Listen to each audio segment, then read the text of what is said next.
కరీంనగర్ జిల్లా తిమ్మాపూర్ మండలం అలుగునూరు తమిళ కాలనీకి చెందిన దంపతులు తమకు పిల్లలు వద్దని పోలీస్ స్టేషన్లో వదిలి వెళ్లిన ఘటన తెలిసిందే.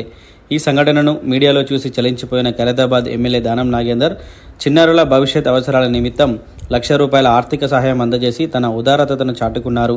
కరీంనగర్లో చిన్నారులకు డిఎన్ఆర్ బృందం ద్వారా నిత్యావసర సరుకులు, బియ్యం, బట్టలు, చెప్పులు తదితర వస్తువులు పంపిణీ చేశారు. డిఎన్ఆర్ బృందం ఆధ్వర్యంలో LMD colony SI Anwar Pasha చేతుల మీదుగా చిన్నారులకు ₹1,00,000 అందజేశారు. భవిష్యత్ అవసరాల నిమిత్తం ఆ సొమ్మును చిన్నారుల పేరు మీద బ్యాంకులో ఫిక్స్డ్ డిపాజిట్ చేసి బాండును అందజేస్తామని తెలిపారు. ఈ కార్యక్రమంలో మాజీ కార్పొరేటర్ వనం సంగీత శ్రీనివాస్ యాదవ్, సర్ఫరాజ్, మహేందర్, సిద్ధు, నాయుడు, ప్రేమ్, డిఎన్ఆర్ బృందం సభ్యులు తదితరులు పాల్గొన్నారు.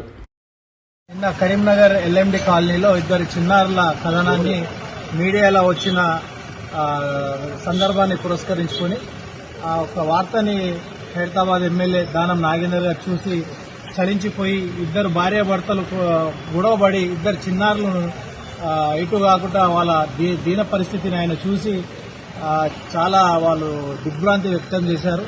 దాన్ని ఆర్థిక పరిస్థితి కూడా పిల్లలది బాగాలేదని కనుక్కొని అక్కడ మీడియా వారితో కనుక్కొని స్థానిక సమాజగూడ కార్పొరేటర్ వనం సంగీత యాదవ్ గారు మరియు దానం నాగేందర్ గారి మిత్రులైనటువంటి అందరినీ పంపించి వారికి కావాల్సిన సరుకులు, బట్టలు, వాళ్ళకు కావాల్సిన చెప్పులు అవన్నీ కొని పంపించారు.